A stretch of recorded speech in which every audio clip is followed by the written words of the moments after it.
bit, but likes it. The other way, that is trapped. Out at second, out at first. Well turned by Bregman to second. As you see this one skip into his glove as opposed to catching it on a line drive. And that led to us talking about how the first step in taking our infield play to the highest level possible is understanding and mastering pre-pitch movement.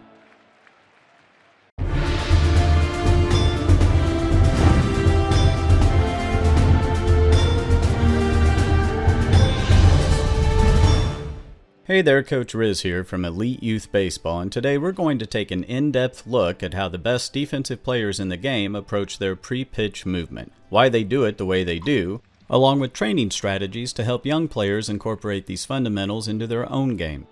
So the goal of our pre-pitch movement, the prep step, the creep step, or whatever it is you want to call it, is to put the player into a position so that they can react and get to the balls that are hit as quickly as possible. And although there are literally 100 different ways to achieve this, when it comes time to make a play, they all have two things in common.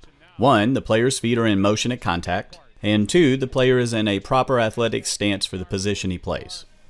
So the way I've always done it, and the way that I teach it, is for the player to have some sort of movement as the pitcher is delivering the pitch. Typically this is a left-right-left walk or a right-left, followed by a spread getting them into a more shoulder-width athletic stance. But the key is, as the ball is crossing the hitting zone at the plate, the player in the field is going to take a little hop so that at contact, his feet are actually off of the ground and in the air. You want your feet to come down slightly after the ball's been hit, right around the time that you're able to react to it, and then that way your feet are never actually planted in the ground, but they're in constant motion. This allows for the player to have the quickest possible reaction time.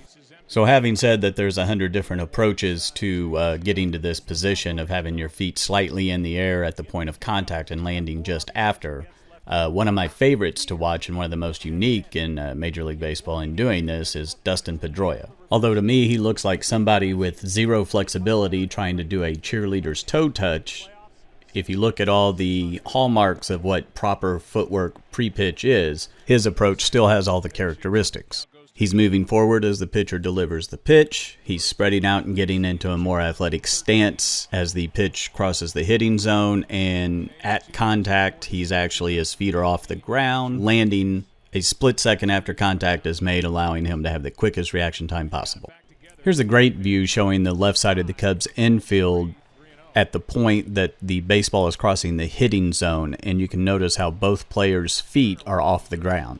When players stop moving their feet, it's difficult to get the feet moving again. I call this concrete feet or glue feet. It's sort of like being stuck in a glue trap. So the ability to create the timing so that the feet are actually off the ground at the point of impact and are landing exactly at the time that you're able to react to the direction of the play allows for the player to have the quickest feet and reaction time possible, thus covering the largest amount of area possible, increasing his range. Great defense starts with great feet, and great feet start before the pitch is even thrown.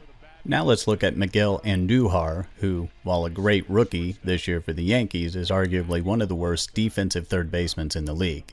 Pay attention to his, what I like to call, go, stop, go feet. We don't want go, stop, go feet. We want go feet. This leads to your feet sticking to the ground and a much slower reaction time.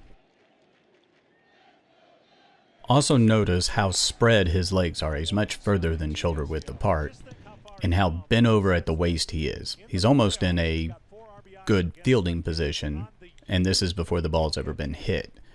This has to limit his range, since if he goes to move left or to the right, first thing he's going to have to do is stand up somewhat.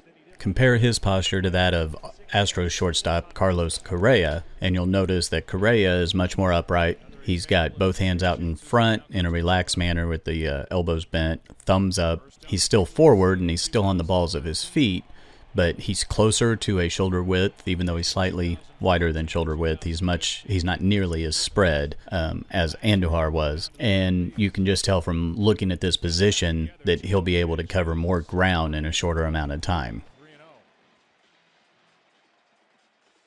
When analyzing the best of the best, it's easy to see that almost all of them put themselves in nearly the same pre-pitch position. So now the question becomes, how do we teach this to our younger players? Most kids want to make the great play. So the first thing we need to do is to get them to understand and buy into the fact that those great plays start with great pre-pitch footwork. When coaching younger kids, I like to have all the kids line up and show me their pre-pitch footwork. Once they have that down, then I do a simple drill where I take a baseball, and as they do their footwork, I toss it in the air, and it's their job to get the timing to where their hop, where their feet are landing just as or just slightly after the ball hits the ground. This is to help them learn the difficult part of the timing. Making sure that the kids understand that when the ball hits the ground, that is simulating when the ball is crossing the hitting zone of the batter in a real game.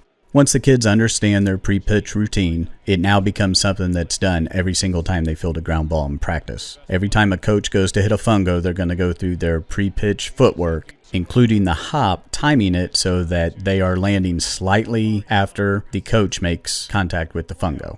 Eventually, this will become so ingrained that it becomes something that they just do without thinking about it. So as we watch the Cleveland Indians take some ground balls from spring training this year, you'll notice how every single one of them, and I guarantee you they're not thinking about it, goes through their pre-pitch footwork as they field fungos being hit by coaches. I hope this video has been useful in helping you understand the importance of pre-pitch footwork. Thanks for taking the time to watch, and if you got something out of this video, do me a favor and click the like button and consider subscribing to the channel.